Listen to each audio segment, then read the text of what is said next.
You know what, brothers? I'm always talking about my grandmother. And the reason is because it's hands down, when it comes to one person that had an impact on my life, one person over my entire life, it's easily my grandmother, man. And I call her my grandmother, but brothers, she was low key like my oracle. She lived to be 99 years old, man. And the only thing I can really remember about, her and me having time together was me shelling peas, sitting there talking to her, and me sitting there, having spiritual conversations with her. That's all I can remember, man. That's it, brother. So I can easily say that, this is the one person, brother, that altered my life, like in the most dramatic way. But when it comes to one single thing that changed my life, and I'm talking about literature, I'm talking about books, poems, stories. When it comes to one piece of literature, one story that changed my life, man, it's hands down, brother. It's hands down what I'm going to share with you today, man. And you got to understand the power of that statement I'm saying, man, because I've talked about some heavy hitters, bro. I've talked about the works of Napoleon Hill. I've talked about the works of Goddard, of Hanel, of Robert Collier, and many other brothers, man. We can factor in the Holy Bible. We can factor in the Holy Quran and all the other ancient texts, right? I'm telling you that this one single item, this poem by Robert Frost, man, was hands down the thing that had the most impact on my life, man. And I can tell you this, man, the way that this thing even crossed my path was in the 7th grade. And I've told this story once or twice. I was in the 7th grade, man, English class. My teacher name was Mrs. Jones. And let me just say this, man, Mrs. Jones, bro, I can't tell this story without adding this in there. Mrs. Jones was a baddie, bro. Mrs. Jones was a light-skinned sister. She was very tall. She had this low-cut hair. She had these nice full lips. I mean, the body was on 10, bro. The body was on 10. And the only reason I'm saying this is because you got to understand, a lot of you younger brothers, you got to understand, back in the days when you had a school teacher, she looked like either someone's grandmother or great-grandmother. It's not like teachers now. Teachers now, man, are like bad. You know what I'm saying? They're cute. Mrs. Jones could have fit in today's era and still killed it. You know what I'm saying? So she was just that bad, right? But anyway, Mrs. Jones had no idea, brother, she was about to alter my life, man, in the most dramatic of ways. Or maybe she did. Maybe she did, man, because Mrs. Jones gave the whole class, she said, we're going to be reciting poems, right? We had 3 poems. One of them was very short, like Jesus wept type short. I guess that was for the people, man, and she thought that, hey, you know what, maybe they can't comprehend this type thing, And then we had another one that was a haiku. I don't know the name of these two, man. It was a haiku. So I guess it was 3 or 4 sentences, however that's set up, right? And the third one was The Road Not Taken, right? Brother Robert Frost. And she said, you know what? Y'all just come up here, man, and put a check by the one you're going to do. Put your name and let me know which one you're going to do. And she just started grading papers, brother. She's not even paying attention. So I'm watching, man. Everybody go up there, man. They're just checking the boxes. I'm trying to see if she's vetoing anybody, So everybody's going up there, brother, and I get in line, I fall in. I'm getting ready to check the shortest one, of course, right? And she, without even looking, she's like, nope, you're learning this one, the big boy. And I'm like, man, what the world, Long story short, brothers, I learned this thing, right? Learn it, recite it, sure got a good grade. The thing is this, from the day I recited that poem, man, for the next, I want to say 4, 6, 7 years, every single day of my life, my brain wouldn't shut it off. Like my brain kept reciting this poem. Like I could just be walking down the hall at school, I could be talking or whatever, and I was just having, either this whole poem or pieces of it just coming and going. I was going to say the whole poem at least once a day. So I'm talking about for years I was hearing this poem, brothers. And there came a point in life, man, where I became aware of something that was taking place, man. I began to understand that this poem was challenging me, was putting me in a mindset before I made any decision in life, right? And brother, this poem by far stayed with me even now. stayed with me my whole life, and it's governed how I make decisions, bro. I'm telling you, by far the most impactful thing one item I've read, brother. And I'm gonna read it. This is The Road Not Taken by Brother Robert Frost. It says, two roads diverge in a yellow wood, and sorry I cannot travel both and be one traveler. Long I stood and looked down one as far as I could to where it bent in the undergrowth.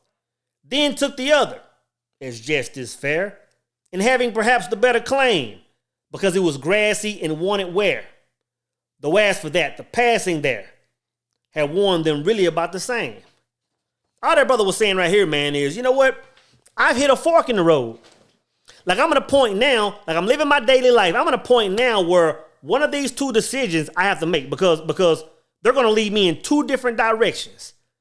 So what the brother said is, man, you know what? What I did is I looked down one as far as I could. Like, I took all the knowledge in my mind. I took all the knowledge from my past and put all that in one bubble and looked down this road and made a decision on what that life would look like.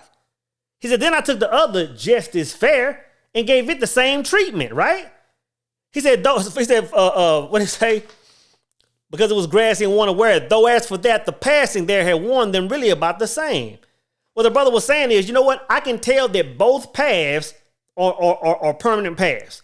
Like, there's not one that might not be a path. Like, they're both permanent paths, and I can tell that people have traveled both. He said, but I noticed one on the grass is a little bit taller. He said, I noticed that very few people have traveled this one, right? That's his observation. Then the second part says this. And both that morning equally late, and leaves no step had trodden black. Oh, I kept the first for another day, yet knowing how way leads on the way, I doubted if I should ever come back. The brother said, I kept the first. He said, I looked down the first one, and I kept that one for later on. He said, I see that one, man, that it looks like a good stable trail, but it's not as desirable, right? He said, I'll keep that one for another day. But then he said, you know what? If I'm honest with myself, odds are I'll never come back to this point. If I'm honest with myself, odds are that if I go down this other path, I probably won't be coming back, man, to make this decision again, brothers. And I'm telling you this, you'll see this in life. You'll see this in every stage of your life, man. Even when you graduate high school, for y'all that are still that young, or y'all that just graduated, or us, think way back 15, 20 years ago when you graduated.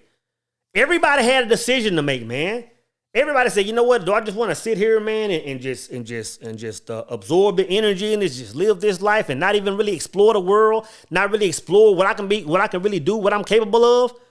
Whereas you have some people that swing for the fence. And what Brother Frost was saying, whatever road you travel, odds are you're not going to come back to this point to make the decision again.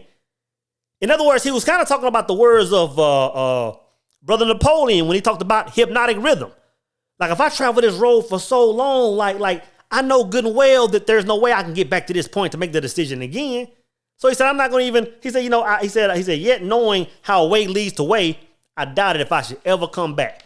This last paragraph, brother, is the meat and potatoes, though. It says this: I shall be telling this with a sigh, somewhere ages and ages hence.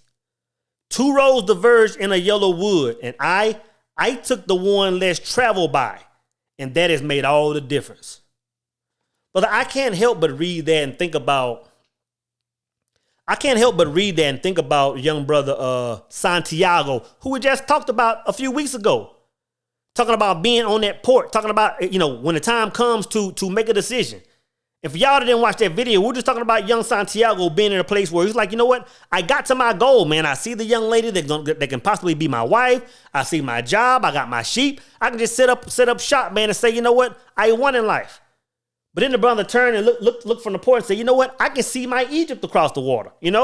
I can see the highest version of myself. I can see myself if I actually swung for the fence in life. And I can see what it looks like. Like this brother said, I looked down both as far as I could. And I can kind of see how that was going to play out. I'm telling you, man, you're going to hit this in several stages. You're going to hit this almost every day in your life. I'm telling you, bro, even the small decisions you make, man, are going to have a huge impact on the way your story ends, man. I'm going to tell you, brother, I'm going to read it again, man. He says, I should be telling you this with a sigh. Somewhere ages and ages hence. Two roads diverged in a yellow wood, and I took the one less traveled by, And that has made all the difference. The one less traveled by, man. And you can apply this to any part of your life, any portion of your life. Look at relationships. I mean, you can be sitting there with a sister, man, and say, you know what? Like, I love this sister, man. Like, we just met, we grind, we grew, and we things are going good. But I have to pause, man, and look down both roads as far as I can. Like, I have to see what my life is going to be like with her, and I have to see what my life is going to be like without her. Like, you have to look down both roads, man, and make your decision on that, man. And the brother said, I chose the road that most men don't choose, in other words. And that's going to mean something different for everybody, man. Think about your career. A lot of you brothers are sitting on the fence now, say, you know what? Do I want to go to school, man, and get this trade? Do I want to learn how to weld? Do I want to learn how to cut hair? Do I want to learn how to, get something where I can do my own thing?